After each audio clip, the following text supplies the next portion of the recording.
Europe আপনার জন্য না। আপনি যদি আপনার মা বাবার একমাত্র সন্তান হন তাইলে আপনি ইউরোপ আইসেন না। আপনি যদি ফার্মের মুরগি হন, ঘরে বসে জীবান সারাক্ষণ, তাইলে এই বিদেশ আপনার জন্য না। ইউরোপে আসার পরে অন্তত 6 মাস ঘরে বসে খাওয়ার মতো টাকা যাতে আপনার বাংলাদেশে থাকে বা আপনার পকেটে থাকে, সেই চিন্তা আপনারা করে আসেন।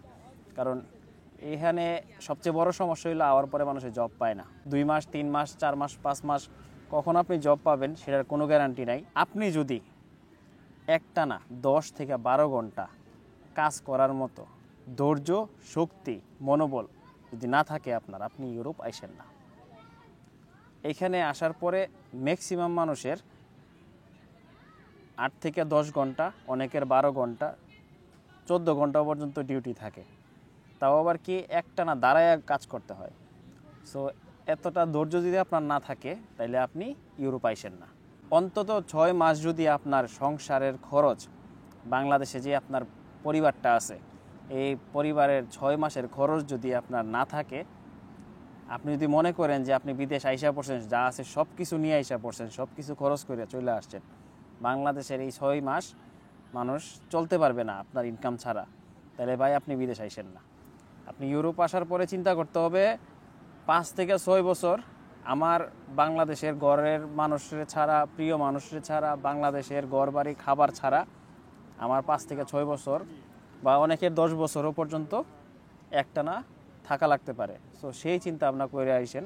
অনেকে আছে অনেক ইমোশনাল, ঘরের মানুষের ছাড়া থাকতে পারে না, বাইরে থাকার অভ্যাস নাই।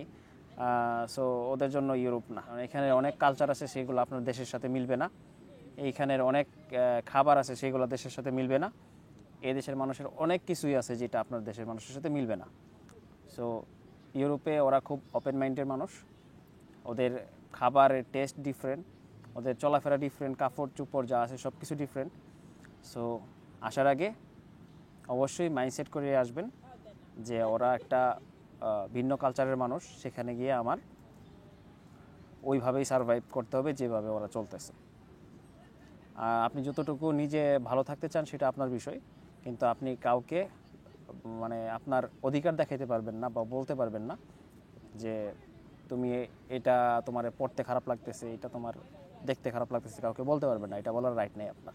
এই ছিল আজকের ছোট্ট ভিডিও। আমি জানি না কতটুকু আপনাদের ভালো লাগবে।